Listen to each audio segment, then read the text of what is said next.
என் மாலை வணக்கங்கள். என்னோட பேர் டாக்டர் மகாலிங்கம். சித்த மருத்துவத்தில் பொதுநல சித்த மருத்துவராக இருக்கேன். இன்னைக்கு பார்த்தீங்கன்னா சித்த மருத்துவமும் வாழ்வியலும் அப்படிங்கிற டாப்பிக்கில் இன்னைக்கு உங்கள்கிட்ட நான் சில முக்கியமான கருத்துக்களை ஷேர் பண்ண போகிறேன். இப்போ சித்த மருத்துவம் உங்கள் எல்லாருக்கும் ஓரளவு தெரிஞ்சிருக்கும். எப்படின்னா சித்தர்களால் கண்டுபிடிக்கப்பட்டது, மூலிகைகளால் தயாரிக்கப்பட்ட மருந்துகள் இருக்கும். அது இல்லாமல் சில தாது பொருட்கள், மெட்டல்ஸ் அண்ட் மினரல்ஸ்னாலையும் செய்கிற மருந்துகள் இருக்கு.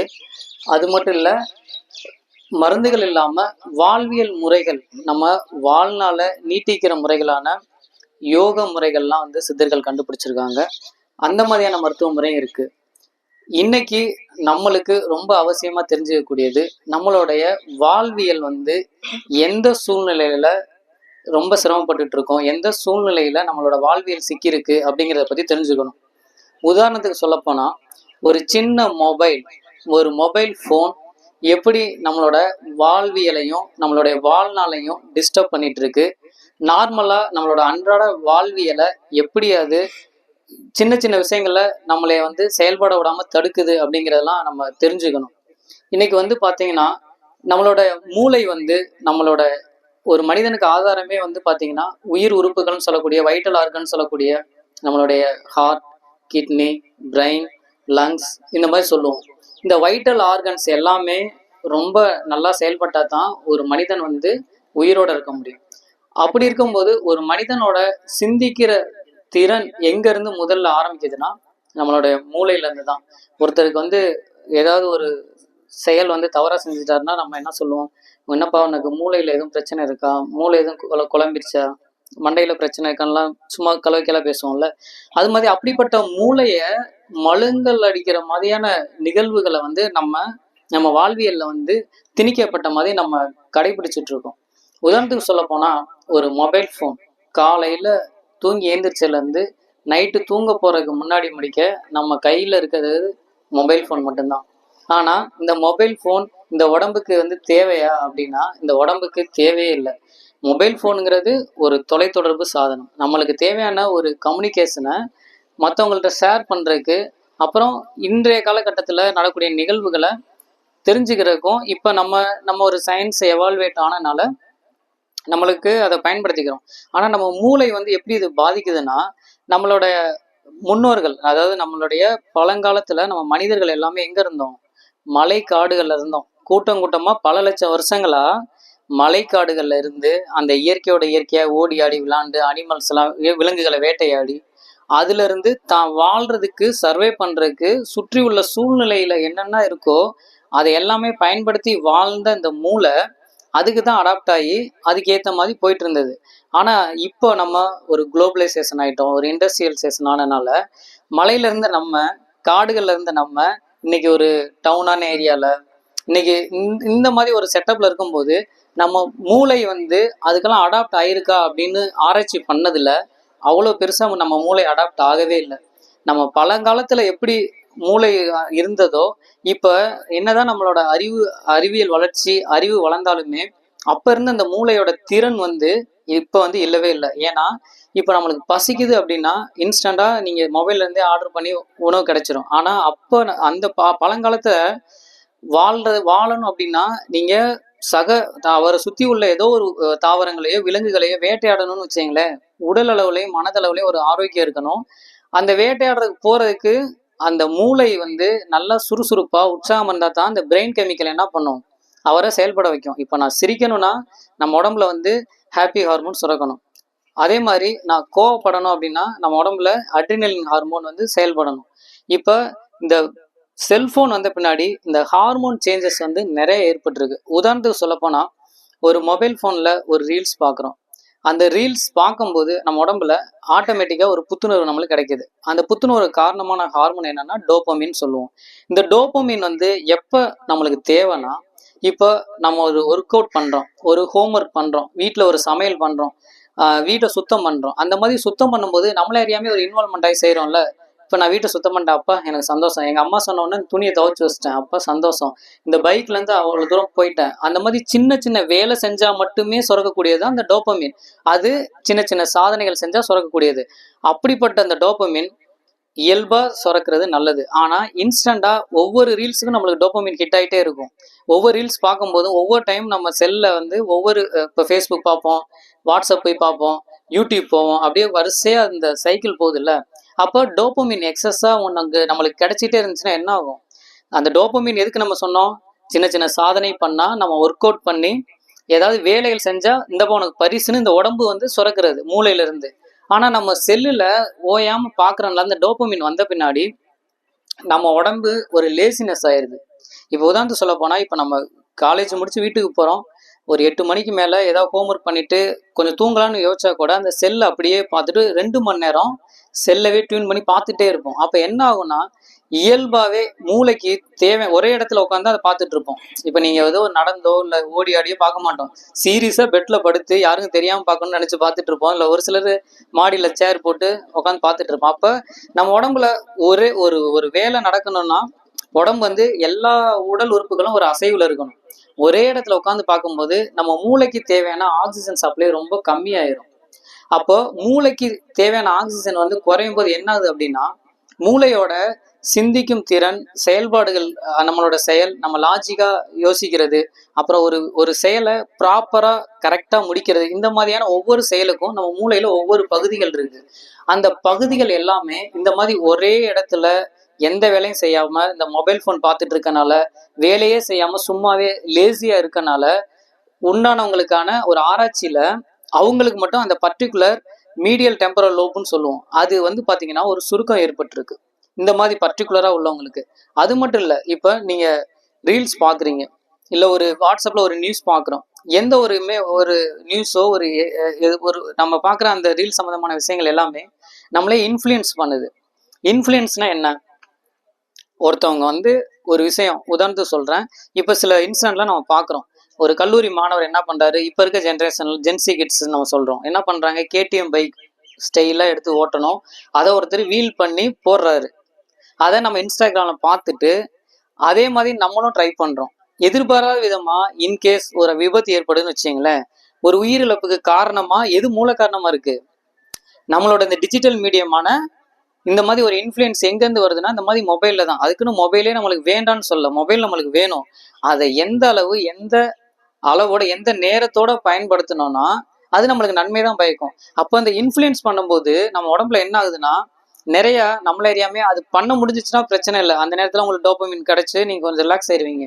பண்ண முடியாத நேரத்தில் கார்டிசால்னு ஒரு ஹார்மோன் இருக்கு நம்ம உடம்புல. ஸ்ட்ரெஸ் எப்பெல்லாம் நீங்க ஃபீல் பண்றீங்களோ அந்த கார்டிசால்ங்கிற ஹார்மோனோட அளவு இயல்பாகவே அதிகமாகும். அந்த கார்டிசால் ஹார்மோன் இயல்பா அதிகமாச்சுன்னா என்ன பண்ணும்? தேவையில்லாம நம்ம உடம்புல சில நேரங்கள்ல உற்சாகமா இருக்க வேண்டிய நம்ம ரொம்ப சோர்வா இருக்க வச்சிரும். சோர்வா இருக்கும்போது, ஸ்ட்ரெஸ்ஸா இருக்கும்போது என்ன ஆகும், நம்மளோட நார்மலான எண்ணங்கள் செயல்கள் எல்லாமே தடைப்படும். இப்ப நீங்க ஒரு வேலை செஞ்சா கூட அதை ரொம்ப இன்வால்வ்மெண்டா பண்ணணும், ரொம்ப மனப்பூர்வமா பண்ணணும். அப்ப அந்த மாதிரி மனப்பூர்வமா பண்ண முடியாத நிலைமைக்கு அந்த ஸ்ட்ரெஸ் ஹார்மோன் வந்து உங்களை கொண்டு போயிடும். இது இது நம்மளுக்கு தேவையா? இப்போ நம்ம ஒரு காலேஜ் ஸ்டூடெண்டா இருக்கோம், நம்ம படிக்கிறோம், நம்மளுக்கு லைஃப் நம்மளுக்குன்னு ஒரு அச்சீவ்மெண்ட்ஸ் ஒன்று பண்ணணும், வாழ்க்கையோட அடுத்த கட்டத்துக்கு போகணும், இல்லை மாஸ்டர் டிகிரி பண்ணணும். இந்த மாதிரியான போயிட்டு இருக்கும்போது திடீர்னு ஒரு ஒரு ஒரு இந்த சோசியல் டிஜிட்டல் மீடியா மூலம் ஒரு ரீல்ஸ் பார்த்து நீங்கள் இன்ஃப்ளூயன்ஸ் ஆகி நீங்கள் ஒரு ஒரு விஷயம் பண்ணி நீங்கள் ஃபெயிலியர் ஆகி அது ஒட்டுமொத்தமா எல்லாத்தையும் பாதிக்குது இல்லை? அந்த மாதிரி தான் இப்போ இந்த மாதிரி சின்ன சின்ன விஷயங்கள் வந்து இந்த மொபைல் ஃபோன் வந்ததுக்கு அப்புறம் நம்ம மூளையை வந்து பாதிக்குது. இப்போ மூளையை பாதிக்கிறது மொபைல் ஃபோனுங்கிறோம். இப்போ உணவு முறையில் நிறைய மாற்றம் ஏற்பட்டிருக்கு. உதாரணத்துக்கு சொல்ல போனால் இப்போ நம்மளுக்கு ஈஸியாக கிடைக்கிற உணவுன்னு பார்த்தீங்கன்னா ஜங்க் ஃபுட்ஸ் ஈஸியாக கிடைச்சிரும். அப்புறம் அதுக்கு அடுத்து வந்து பார்த்தீங்கன்னா நம்மளோட உணவு முறையே பார்த்தீங்கன்னா டோட்டலாக காலையிலேருந்து இரவு முடிக்க நம்ம ஒரு ப்ராப்பராக சாப்பிட்றோமானா அப்படி இல்லை, நேரம் தவறி சாப்பிட்றோம். இது எல்லாமே என்ன ஆகும் அப்படின்னா நம்ம உடம்புல நன்மை பயக்கக்கூடிய பாக்டீரியா, தீமை பயக்கக்கூடிய பாக்டீரியா நம்ம வயிற்றுல இருக்கு. இப்போ நீங்க எந்த மாதிரியான உணவு எடுத்துக்கிறீங்களோ அது அது நல்ல உணவா இருந்ததுன்னா அந்த நன்மை பயக்கக்கூடிய பாக்டீரியாலாம் நம்ம உடம்புல நம்ம குடல்ல வளரும். எந்த அன்ஹெல்தியான ஃபுட் எடுத்துக்கிறீங்களோ அப்போ அந்த அன்ஹெல்தி ஃபுட் எல்லாமே தீமை பயக்கக்கூடிய பாக்டீரியாவுக்கு உணவா மாறும். இப்போ இந்த நன்மை பயக்கக்கூடிய பாக்டீரியாலாம் என்ன செய்யுது அப்படின்னா, இப்போ நம்மளோட நல்ல ஒரு எண்ணங்கள், நம்மளோட ஒரு ஒரு ஒரு நல்ல மூடோட ஒரு ஒரு உற்சாகமான ஒரு செயலை தொடங்குறதுக்கு அந்த பாக்டீரியாக்கள்லாம் வேணும். அதை தாண்டி நீங்க ரொம்ப சுறுசுறுப்பா இருக்கீங்க, இல்ல சோர்வா இருக்கீங்க, இல்ல நீங்க யாரு என்ன அப்படின்னு ஒரு வெளிப்படையா மற்றவங்களுக்கு தெரியுறோம்ல, அந்த தெரியறதுக்கான அந்த முக அழகுல இருந்து உடல் அமைப்புல இருந்து எல்லாமே நீங்க சாப்பிட்ற அந்த சாப்பாடு நல்ல விதமா இருந்து அந்த நல்ல பாக்டீரியா நம்ம உடம்புல போய் கொண்டு போய் சேர்த்தா மட்டும்தான் நீங்க வெளியில தெரிய முடியும். இல்லைன்னா நம்மள அறியாமே ஒரு சோர்வு நிலைக்கு போயிடும், நம்மள அறியாமே ஒரு டிப்ரெஷனுக்கு போயிடும், நம்மள அறியாமே ஒரு ஆன்சைட்டியில இருப்போம். இதுக்கெல்லாம் காரணம் நம்ம உணவு முறையில ஏற்பட்ட மாற்றம் தான். அப்ப இந்த உணவு முறைக்கும் மூளைக்கும் என்ன தொடர்பு இருக்கு அப்படின்னா, இப்போ இந்த மாதிரி ஒரு அன்ஹெல்தி ஃபுட் நீங்க எடுத்துக்கிறீங்கன்னு வச்சுங்களேன், நம்ம உடம்பு இந்த நல்ல பாக்டீரியா உடம்புல போனா நல்லது. இந்த கெட்ட பாக்டீரியா வந்து உடம்புல ஒருவேளை அதோட செயல்பாடு அதிகமாச்சுன்னா அதோட டாக்ஸின்ஸ் எல்லாம் இருக்குல்ல, அது என்ன ஆகும்னா நம்ம ரத்தத்துல அதிகமா கலக்க ஆரம்பிக்கும். அப்ப அதோட அதோட நச்சு என்ன ஆகும், எல்லாமே உடம்புல, சரிங்களா, அதை சுத்தி பண்ணக்கூடிய லிம்பாட்டிக் சிஸ்டம் ஒண்ணு மண்டலம்னு சொல்றோம்ல, அந்த நோய் எதிர்ப்பு மண்டலத்தை நேரடியாவே இது பாதிக்கும். அப்போ நோய் எதிர்ப்பு மண்டலம் நேரடியாக பாதிக்கிறதுனால என்ன வரும், சிம்பிளா சொல்ல போனா இப்போ ஒரு சளி இருமல் காய்ச்சல் வந்தா கூட நம்மளால வந்து ஒரு 3 நாள் சரியாயிடணும் யூஸ்வலா, இல்லை ஒரு 6 நாளைக்குள்ள சரியாயிடணும். ஆனா ஒரு சிலருக்கு ஒரு 15 நாள் ஆகும், ஒரு 20 நாள் ஆகும். ஒரு சிலருக்கு இப்போ ஒரு மாத்திரை, ஒரு நார்மலா ஒரு மாத்திரை மருந்து இல்லை ஒரு கஷாயம் இந்த மாதிரி எடுத்து ஒரு வாரத்துக்குள்ள சரியாச்சுன்னா நல்லது. ஆனா அதே நேரம் 10-15 நாள் போனா நீங்க ஒரு ஹாஸ்பிட்டல் போய் அங்க போய் செலவு பண்ற மாதிரி ஆயிரும். அப்ப நம்ம உணவுலே நீங்க சரி பண்ணியிருந்தீங்கன்னா, இப்போ ஒரு ஹாஸ்பிட்டல்ல போய் நீங்க நார்மலா ஒரு அட்மிட் ஆகுறீங்கன்னா ஒரு 5000 10,000 முடிக்கு ஆகும். அந்த மாதிரி செலவை ஏன் நம்ம பண்ணணும்? அதுக்கு முன்னாடி நம்ம உணவு முறையில கொஞ்சம் நம்ம கான்சன்ட்ரேட் பண்ணோம்னா சரி பண்ணலாம். இந்த உணவு முறை, இந்த மாற்றத்துக்கு எல்லாத்துக்குமே காரணம் நம்ம சோசியல் மீடியா இன்ஃப்ளூயன்ஸ் தான். இப்போ சில ஃபுட் சம்மந்தமான சேனல்ஸ் எல்லாம் இருக்கும், அதை பார்த்துட்டு நம்ம போய் ட்ரை பண்ணுவோம். அந்த மாதிரியான எண்ணெய் சம்மந்தமான உணவுகள், அதிகமாக உப்பு சம்மந்தமான உணவுகள், அதிகமான இனிப்பு சம்மந்தமான உணவுகள், இது எல்லாமே நேரடியாகவே மூளையை பாதிக்கக்கூடியது. அப்போ ஏன் இதெல்லாம் சாப்பிடவே கூடாதா, எப்பயாவது சாப்பிடலாமா, என்னன்னா அப்பப்போ சாப்பிடலாம், தவறே இல்லை. மாசத்துல 1 நாள் 2 நாள் சாப்பிடலாம், அது கழிவுகளை வெளியேறிடும். ஆனால் தினமுமே இப்போ நம்மளுக்கே தெரியும், நம்ம ஈவினிங் ஃப்ரெண்ட்ஸோட எங்கே போவோம், நேராக ஒரு டீ கடைக்கு போயிட்டு அங்கே போய் பானிபூரி தான் சாப்பிடுவோம், இல்லை பீஸா பர்கர் அந்த மாதிரி சாப்பிடுவோம், இல்லை கேக் சாப்பிடுவோம், இந்த மாதிரி தானே சாப்பிடுவோம். இதே அங்கே போயிட்டு ஏதாவது ஒரு நம்ம பழச்சாறுகள் சம்மந்தமாக, இல்லை ஒரு பப்பாளி பழமோ இல்லை ஒரு ஃப்ரூட் சாலட் மாதிரி சாப்பிட்றதோ, இல்லை ஒரு தயிரில் சேர்ந்த ஏதாவது ஒரு லேசி மாதிரியான விஷயங்கள் சாப்பிட்றதோ, இந்த மாதிரி விஷயங்களை நம்ம சாப்பிட மாட்டோம். ஆனால் நம்ம பார்வை எல்லாமே அந்த மாதிரி தான் ஜங்க் ஃபுட் ரிலேட்டடாக தான் போயிட்டு இருக்கோம். அப்போ இந்த சின்ன விஷயங்கள் வந்து பார்த்தீங்கன்னா, இந்த சுறுசுறுப்பாக இயங்கக்கூடிய இந்த வயசுல நீங்கள் உங்கள் உணவு முறையினாலே நம்ம நேரடியாகவே நம்ம மூளையை வந்து பாதிக்க அளவுக்கு நம்ம பண்ணிட்டு இருக்கோம். அப்போ உணவு முறையில கொஞ்சம் நம்ம ஃபோக்கஸ் பண்ண வேண்டியது இருக்கு. அதுக்கடுத்து பார்த்தீங்கன்னா, மூளையை பாதிக்கிறதுல தூக்கம் ரொம்ப ரொம்ப முக்கியம். இப்போ இந்த தூக்கத்துக்கு முக்கிய காரணமே, தூக்கம் நல்லா இருந்தா தான் நீங்க நம்ம உடம்புல ஏதாவது டேமேஜ் ஆன செல்ஸ் எல்லாம் இருந்துச்சுன்னா அந்த டேமேஜ் ஆன செல்ஸ் கரெக்டாக ரிப்பேர் ஆகி ரீசைக்கிள் பண்ணி உடம்பு யூரின் வழியா, மோஷன் வழியா, வேர்வை வழியா வெளியேறிடும். இப்போ ஒருத்தருக்கு தூக்கம் சரியில்லை அப்படின்னா மூளையோட தூங்கினா மட்டும்தான் இந்த ஸ்ட்ரெஸ் ஹார்மோனோட லெவல் குறையுன்னு சொல்றோம், கார்டிசல் குறையுன்னு சொல்றோம். அப்போ நீங்க தூங்காம இப்போ நம்ம செல்போன் பாக்குறோம்னு வச்சுங்களேன், ஒரு நாளைக்கு ஒரு 3 மணி நேரம் பாக்குறீங்க, ஒரு 4 மணி நேரம். ஆனா ஒரு சிலர் வந்து இப்போ 8 மணிக்கு ஆரம்பிச்சு 11 மணி முடிக்க பார்ப்போம் தெரியுங்களா வீட்டில். இப்போ எல்லாருமே அந்த மாதிரி தான் பார்த்துட்டு வந்திருப்போம், பார்த்துட்டு இருப்போம் ஒரு சிலர். அப்படிங்கும்போது அந்த ஸ்லீப்பிங் பேட்டர்ன் எல்லாமே டோட்டலாக பாதிக்கும். நம்ம உடம்புல பயோ கிளாக்னு ஒன்று இருக்கு, அது பேரு சிர்காடியன் ரிதம்னு சொல்லுவாங்க. அந்த சிர்காடியன் ரிதம், அந்த பயோ கிளாக் என்னன்னா, காலைல 6 மணிக்கு எந்திரிக்கிறோமா, நம்ம உடம்புல யூரின் மோஷன் போகிறதுலேருந்து ஒரு 8 மணிக்கு நம்மளுக்கு வந்து பசிக்கிறதுலேருந்து, அப்புறம் ஒரு மணிக்கு பசிக்கிறது, சாயந்தரம் ஒரு 8 மணிக்கு பசிக்கிறது, அப்புறம் நைட்டு தூங்குறதுக்கு கரெக்டாக தூக்கம் வர்றது, இது எல்லாத்துக்குமான இந்த ஒரு சர்க்கிளாக ஹார்மோனை சுரக்கணும் அப்படின்னா அந்த சிர்கேடியன் ரிதம் வந்து நல்லா இருக்கணும், பயோ கிளாக்னு சொல்லுவாங்க. இப்போ நீங்கள் தூங்கலை, ரொம்ப நேரம் செல்ஃபோன் பார்க்குறீங்கன்னா அந்த கார்டிசல் லெவல் அதிகமாயிட்டு அந்த ரிதத்தை மாற்றிடும். அப்போ என்ன ஆகும், ஒழுங்காக தூக்கம் இல்லைன்னா சின்ன வயசுல தொற்றாத வாழ்வியல் நோய்கள் அப்படின்னு சொல்லக்கூடிய சர்க்கரை நோய், இரத்த கொதிப்பு, இருதயம் சார்ந்த நோய்கள், மூளையில ஒரு சிலருக்கு பக்கவாதம் மாதிரியான நோய்கள், அப்புறம் ஆட்டோ இம்யூன் டிசீஸ்ன்னு சொல்லுவோம். அதாவது ஒருத்தர் இப்போ நம்ம இருமல் மூலம் தும்மல் மூலம் தும்முறோன்னு சொல்லி காய்ச்சலாக வருதுன்னு சொல்லுவோம்ல. இப்போ கொரோனா வந்தப்போ எவ்வளோ பாதிச்சு மாஸ்க் போட்டிருந்தோம், வேக்சின்லாம் போட்டோம்ல. ஆனால் இந்த நோய் எதிர்ப்பாற்றல், ஆட்டோ இம்யூன் டிசீஸ் நம்மளுக்கு எதிராகவே, அதாவது உங்களோட நோய் எதிர்ப்பாற்றல் உங்களுக்கு எதிராகவே செயல்பட்டுரும். அப்போ நம்ம முழிக்கிறது, நம்ம தூங்காம ரொம்ப நேரம் முழிச்சிருக்கிறது நம்ம செல்களை எல்லாத்தையுமே நேரடியாக போய் டிஸ்டர்ப் பண்ற மாதிரி. அப்போ அந்த செல் என்ன பண்ணா நம்மளுக்கு எதிராகவே ஒரு ஆன்டிபாடி கிரியேட் பண்ணி நம்மளோட உள் உறுப்புகளை, வைட்டல் ஆர்கன்னு சொன்னால அந்த உள் உறுப்புகளை எல்லாமே பாதிக்கும். உதாரணத்துக்கு இப்போ கணையத்தை பாதிச்சு, பேன்கிரியாஸை பாதிச்சுன்னா என்ன ஆகும், கணையத்தில் உள்ள அந்த பீட்டா செல்ஸ் எல்லாம் ஒழுங்கா சுரக்காது, அப்போ சர்க்கரை நோயா மாறும். இப்போ நம்ம கல்லீரல்ல அந்த லிவர் செல்ஸ் எல்லாம் பாதிச்சுன்னா என்ன ஆகும், கல்லீரல்ல கொழுப்பு படியும். எப்போ ஒருத்தர் கல்லீரல்ல கொழுப்பு படி ஆரம்பிக்குதோ அவங்களோட டைஜஷன்ல இருந்து எதுவுமே ப்ராப்பரா நடக்காது. அப்ப என்ன ஆகும், ரத்த குழாயில கெட்ட கொலஸ்ட்ரால் படிய ஆரம்பிக்கும். அப்ப திடீர்னு இப்ப சின்ன வயசுலயே மாரடைப்பால இறந்துட்டாங்க அப்படின்னு சொல்லி கேள்விப்பட்டிருக்கோம்ல. மாரடைப்பெல்லாம் முன்னாடி நம்ம அப்பா அம்மா காலத்துக்கு அவங்களுக்கு முன்னாடி எல்லாம் பாத்தீங்கன்னா ஒரு 50 வயசு 60 வயசுல தான் வரும். இப்போ வந்து ஸ்கூல் ஸ்டூடெண்ட்ஸ்ல இருந்து காலேஜ் ஸ்டூடெண்ட்ஸ்ல இருந்து யங் ஏஜ்ல எல்லாத்துக்குமே வர காரணம் முறையா நம்ம தூங்குறதே இல்லை. ஆராய்ச்சியில தான் சொல்றாங்க. ஏன்னா இப்ப நம்ம அந்த மாதிரி மாறிட்டோம் எல்லாருமே. இப்ப நானே காலேஜ் படிக்கும் போதும் இப்ப நம்மளுக்கு என்ன செல்போன், இப்ப நம்மளுக்கு புதுசு புதுசா அது என்ன பண்ணுது, அது வந்து அது செல்போனோட வணிகம் வந்து நம்மளை அதிலே இருக்க வைக்கிறாங்க. இது ஒரு வணிகம் மாதிரி தான். அந்த அந்த விஷயத்தை தாண்டி நம்மளால வர முடியல. இப்ப பாருங்க, நம்ம ஒரு அட்டென்ஷன், அதாவது பார்சியல் அட்டென்ஷன் சொல்லுவாங்க. முழு நேரமும் செல்போனே நம்ம கையில இருக்கும். இப்ப நம்ம ஒரு என்எஸ்எஸ் வந்திருக்கோம்னா இந்த ஒர்க் பண்ணிட்டு இது ரிலேட்டடா இல்லாம நம்ம கையில வந்து செல்போன் தான் இருக்கும்.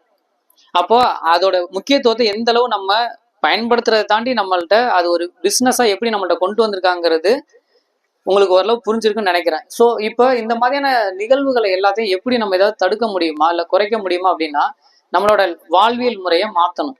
இப்போ உணவு முறை சொன்னேன், நம்ம தூக்கம் சொன்னேன். அதுக்கடுத்து பார்த்தீங்கன்னா நண்பர்களோட பேசுற ஒரு இருக்குல்ல, இந்த நண்பர்களோட பழகுறது, இந்த இயற்கையோட பழகுறதுங்கிறது, இந்த கம்யூனிகேஷனுங்கிறது ரொம்ப ரொம்ப முக்கியம். இப்போ செல்போன்ல நம்மளோட இன்ஸ்டாகிராம்ல இல்லை ஃபேஸ்புக்கில் ஒரு 5000 ஃப்ரெண்ட்ஸ் 10,000 ஃப்ரெண்ட்ஸ் இருக்கிறது முக்கியம் இல்லை. உங்களுக்கு குவாலிட்டியா ஒரு ஃப்ரெண்டு ஒரு 2 ஃப்ரெண்ட் இருந்தா கூட அது நல்லதுதான். ஏன் அப்படி சொல்றேன்னா, எப்ப ஒரு சக மனிதன் மற்ற சக மனிதனோட ஒரு பரஸ்பரமா தொட்டு தடவி பேசி அன்பால தன்னோட வார்த்தைகளால ஒரு காடியலா பேசி பழகுறீங்களோ அப்பதான் அந்த ஹாப்பி ஹார்மோன் சுரக்கும்னு சொல்லுவாங்க. அந்த ஹாப்பி ஹார்மோன் என்ன பண்ணும், நம்மளோட இருதய ஆரோக்கியத்துக்கு ரொம்ப உதவியா இருக்கும். நம்ம மூளையோட செயல்பாடுக்கு ரொம்ப உதவியா இருக்கும். இப்போ மூளை நல்லா இருந்தா தானே நம்மளோட அன்றாட வேலையை நல்லா பண்ண முடியும். அப்போ சக மனிதனோட இன்ட்ராக்ட் பண்றது ரொம்ப நல்லது. நம்ம ஆனா என்ன பண்ணுவோம், போன்லனா நிறைய நேரம் எல்லாத்துலயும் பேசிட்டே இருப்போம். சரியா? அதுக்கு அடுத்து வந்து பாத்தீங்கன்னா இயற்கையோட உங்களோட நேரத்தை ஸ்பெண்ட் பண்ணும். இப்ப இயற்கைங்கிறது என்ன, இப்ப நம்மளோட மனித வாழ்க்கைக்கு நம்மளுக்கு உணவு எங்க இருந்து கிடைக்குது, இயற்கையில இருந்து தான் நம்மளுக்கு கிடைக்குது. இயற்கையில உள்ள இந்த சுற்றுச்சூழலை நம்ம எவ்வளவு தூரம் நல்லபடியா பாதுகாக்கிறோமோ அவ்வளவு தூரம் நம்மளோட வாழ்நாள் நீட்டிக்குதுன்னு சொல்றாங்க. ஏன்னா இப்ப ஒரு தண்ணி இருக்கு, தண்ணி மாசுபாடான தண்ணி குடிச்சா என்ன ஆகும், ஒரு குடல் சம்பந்தமான ஒரு நோய், ஒரு இன்ஃபெக்ஷன் வரும்ல. இப்போ ஒரு மண் இருக்கு, ஒரு சாயல் இருக்கு, இந்த மண்ணை வந்து மாசுபடுத்தினா என்ன ஆகும். இப்போ ஒரு மழை நீரை நம்மளால தேங்கி வைக்க முடியாது. அந்த மண்ணுல விளையிற ஒரு எந்த ஒரு பொருளும் தரமானதா இருக்குமானா இருக்காது. அப்போ ஒவ்வொரு இயற்கை சார்ந்த விஷயங்களை இயற்கையோட நம்ம அதை பாதுகாத்து அதோட நம்ம பயணிக்கும் போது நம்மளோட வாழ்நாள் நீட்டிக்கும். இப்ப காற்று மாசுபடுச்சுன்னா என்ன ஆகும், நம்ம நல்லா சுவாசிக்க முடியுமா, நுரையீரல் சார்ந்த நோய்கள். நீங்க வந்து இப்ப நம்ம ஹாஸ்பிட்டல்லாம் கேஸ் பார்ப்போம், யங் ஏஜ்ல கேன்சர் வந்த பேஷண்ட்லாம் பாக்குறோம். இப்ப சிமெண்ட் ஃபேக்டரியில வேலை பார்ப்பாங்க, அவங்களுக்கு தெரியும் ஒரு காற்று மாசோட முக்கியத்துவம்.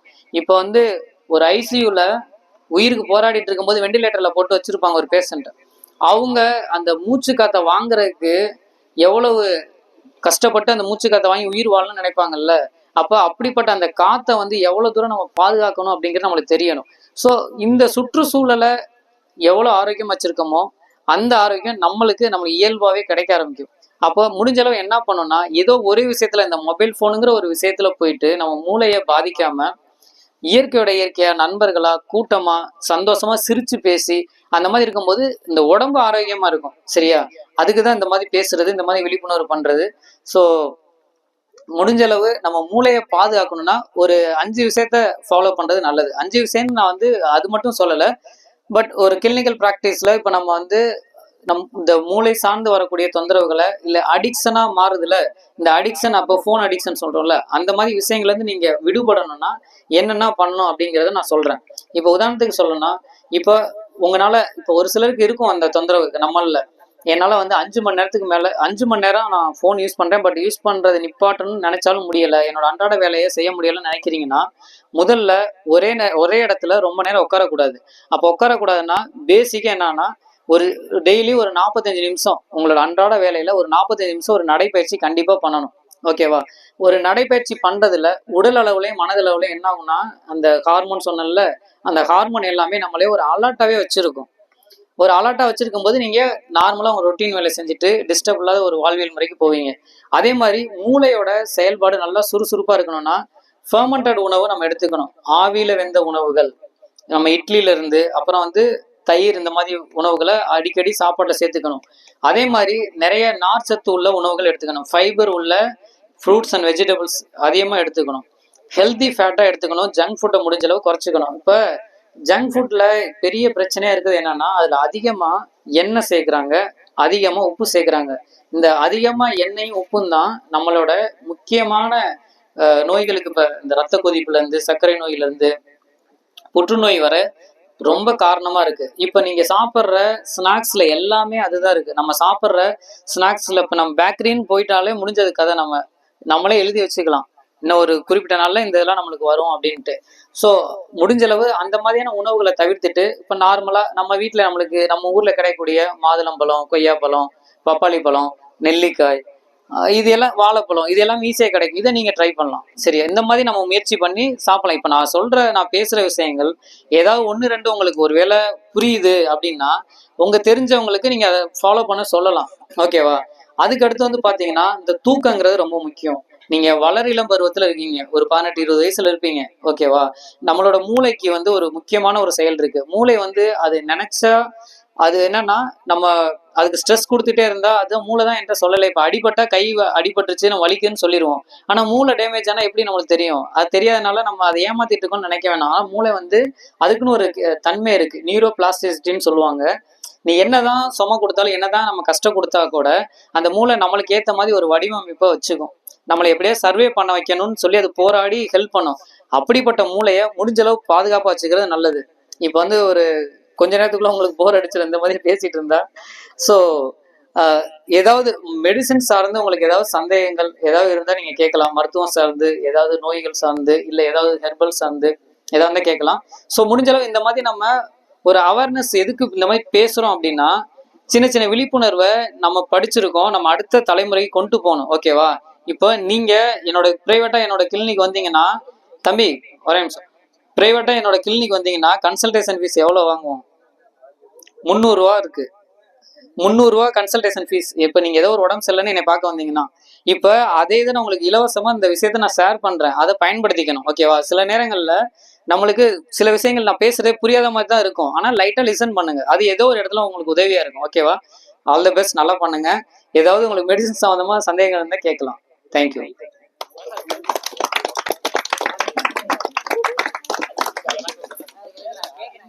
கேட்கலாம் தாராளமாக.